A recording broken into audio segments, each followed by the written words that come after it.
जो बच्चे रात को 2 बजे पेपर खरीदने गए थे, जो खुद गुनहगार हैं, खुद अपराधी हैं, उनका इस्तीफा कौन मांगेगा? जिन्होंने लाखों रुपए देकर पेपर खरीदा, उन माँ बाप का इस्तीफा कौन मांगेगा? अगर तुम वो बच्चे हो जिसने चीटिंग कर थोड़े पैसे देकर डॉक्टर बनने का सपना देखा है, तो भाई वो डॉक्टर बनने का सपना नहीं है, वो चोर बनने का घटिया प्लान है। अभी कुछ दिन पहले नीट का पेपर लीक हुआ, पूरे देश में आग लग गई। गुस्सा, protest, hashtag resign education minister, लोग सड़कों पर उतर आए। सही है, उतरना भी चाहिए, बदलाव आना भी चाहिए, लेकिन एक सवाल है, जो बच्चे रात को 2 बजे पेपर खरीदने गए थे, जो खुद गुनहगार हैं, खुद अपराधी हैं, उनका इस्तीफा कौन मांगेगा? जिन्होंने लाखों रुपए देकर पेपर खरीदा, उन माँ बाप का इस्तीफा कौन मांगेगा? इतना शोर शराबा है, प्रोटेस्ट हो रहा है, सब चिल्ला रहे हैं बच्चों का नुकसान हो गया, बच्चों का साल बर्बाद हो गया। सही बात है, जो बच्चे ईमानदार थे उनका नुकसान हुआ, नो डाउट, लेकिन इस पूरे खेल का एक सच और भी है। जिन परिवारों ने शॉर्टकट के चक्कर में डॉक्टर बनने के लिए अंधे लालच में माफियाओं को लाखों रुपए दिए, जो असल में गुनहगार हैं, चोर हैं, उनकी बात कोई क्यों नहीं कर रहा?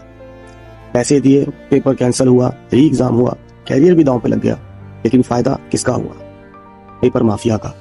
पेपर माफिया ने मलाई खाई, उनके पास करोड़ों रुपए पहुंच गए। अब चाहे जांच बैठे, चाहे एसआईटी बैठे, चाहे एजुकेशन मिनिस्टर इस्तीफा दे दे, कोई फर्क नहीं पड़ता। ये इतना सारा ब्लैक मनी जो माफियाओं की जेब में गया, वो वापस नहीं आने वाला। और बहुत मुमकिन है कि पेपर लीक करने के बाद, पैसे इकट्ठे करने के बाद, खुद पेपर माफिया ने ही इंटरनेट पे ये खबर लीक की हो कि पैसा तो आ गया, अब ठीकरा किसी और पे फोड़ दो और खुद साइड हो जाओ। मैं ये वीडियो क्यों बना रहा हूँ? क्योंकि इस चीज पर कोई बात नहीं कर रहा। कसूर अगर पेपर लीक माफिया का है, तो वो बच्चे, वो माँ बाप उनके बराबर के भागीदार हैं। अगर उन बच्चों में से किसी एक बच्चे का भी ज़मीर जाग जाए ना, तो इस खेल का एक एक मास्टरमाइंड 2 दिन के अंदर सलाखों के पीछे होगा। लेकिन मैं जानता हूँ, जो शिद्दत उन्होंने पेपर खरीदने के लिए दिखाई थी ना, उसकी आधी शिद्दत भी वो उन्हें पकड़वाने के लिए नहीं दिखाएंगे, क्योंकि कहीं ना कहीं चोर तो वो भी हैं, और चोर चोर मौसेरे भाई होते हैं। अगले साल फिर पेपर होंगे, पेपर लीक माफिया बोलेगा, अरे पिछले साल पेपर लीक हो गया था तो सख्ती बहुत है, इस बार पेपर महंगा मिलेगा। समझ रहे हो? पहले पैसे लिए, फिर डर बेचा, फिर डर बेच के पैसे कमाए, और अगली बार उसी डर को दिखाकर दाम दोगुने कर दिए जाएंगे। ये धंधा कभी बंद नहीं होता, बस इसे रीब्रांड कर दिया जाता है। एक सवाल मेरे दिमाग में ये भी आता है कि हर साल पेपर लीक होता है, हर साल पकड़ा जाता है, लेकिन फिर भी ये कौन से बच्चे हैं, ये कौन से माँ बाप हैं जो लाखों रुपया लेकर पेपर लीक माफियाओं की पीठ के पीछे कतार लगाकर खड़े हो जाते हैं? इसका मतलब साफ है बॉस, ताली एक हाथ से नहीं बजती। इस पूरे खेल में बराबर के गुनहगार बच्चे और उनके पेरेंट्स भी हैं, जो अपनी नालायकी छुपाने के लिए, मेहनत से बचने के लिए इन चोरों को लाखों रुपए देते हैं। ये पेपर लीक माफिया की जितनी भी फंडिंग है ना, ये कोई सरकार नहीं कर रही है, इसकी पूरी फंडिंग यही बच्चे, यही स्टूडेंट्स और उनके माँ बाप कर रहे हैं। और जब ये बच्चे पकड़े जाते हैं ना, तो सबसे पहला जवाब पता क्या होता है? अरे मुझे तो पता ही नहीं था, मेरे पापा ने अरेंज किया था। जब किसी बच्चे का दोस्त, उसका क्लासमेट पेपर खरीद रहा होता है ना, तब वो सरकार को जाकर ये नहीं बताता कि सर शायद पेपर लीक हो रहा है। तब उस बच्चे के मन में ये सोच होती है कि अरे ये खरीद रहा है तो शायद मुझे भी मुफ्त में मिल जाएगा। ये सोच है इन बच्चों की, इन स्टूडेंट्स की। मैं किसी पे उंगली नहीं उठा रहा, मैं सिर्फ ये कहने की कोशिश कर रहा हूँ कि खरीदार हैं, तभी तो बेचने वाले खड़े हैं। अरे जब खरीदोगे नहीं तो कोई बेचेगा क्यों?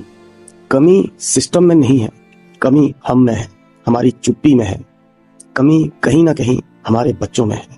ये लाखों रुपए देकर जिन पेरेंट्स को लगता है कि उनके बच्चे डॉक्टर बनेंगे, इज्जत कमाएंगे, तो जब भाई आपका बच्चा पास होकर डॉक्टर बनेगा, तो अस्पताल खोलकर वो किसी की जान ले बैठेगा, क्योंकि वो बच्चा काबिल नहीं होगा।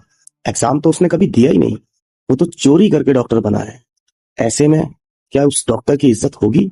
समाधान सरकार के पास नहीं है, एजुकेशन मिनिस्टर का इस्तीफा मिलने से भी कोई समाधान नहीं होगा। आज एक है, कल दूसरा होगा। समाधान है हमारे खुद के जमीर में।